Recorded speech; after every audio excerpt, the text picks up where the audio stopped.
ভালো চলে আসে অনেক কাজ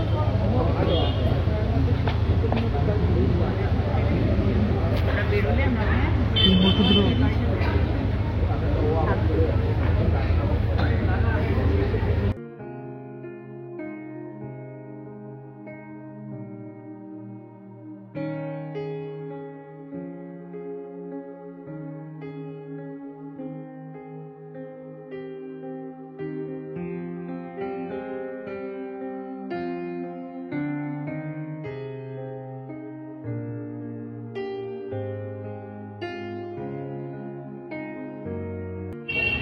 জানি আর ঋতুদির লাইফে দুখানা দাম দাম ঘটেছে জানি তো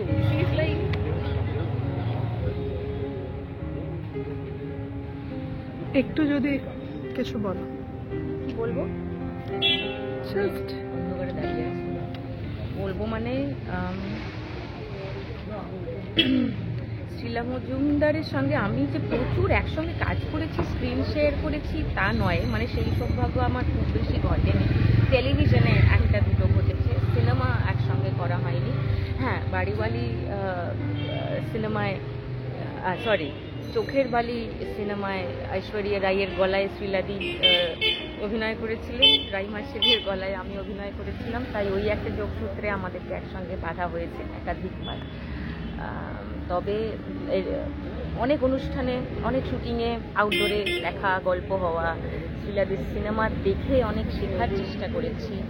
রিসেন্টলি বড়বাবু সিনেমাটা রেশমি মিত্রর, ওটা করতে গিয়ে শ্রীলাদি সেখানে অ্যাজ অ্যাক্টিং ওয়ার্কশপ করাচ্ছিলেন অ্যাজ অ্যাক্টিং কোচ, সেখানে অনেক ইন্টারাকশনস করেছি। অভিমানিত ছিল অনেকটা, কারণ সত্যি তো অফ লেট শিলা মজুমদারকে অভিনয়ে খুব একটা তো সেরকম কেউ নিলেন না। ওর মতো অভিনেত্রী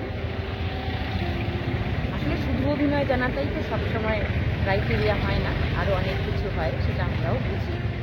তো যে কোনো কারণে শিলাদি অনেক অভিমান নিয়ে চলে গেলেন বলে আমার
টলিউড ফোকাস কলকাতা চ্যানেলটি আপনাদের ভালো লাগলে লাইক করুন, সাবস্ক্রাইব করুন এবং আপনাদের প্রিয় ভিডিওটি অবশ্যই শেয়ার করুন। Tollywood focus Kolkata.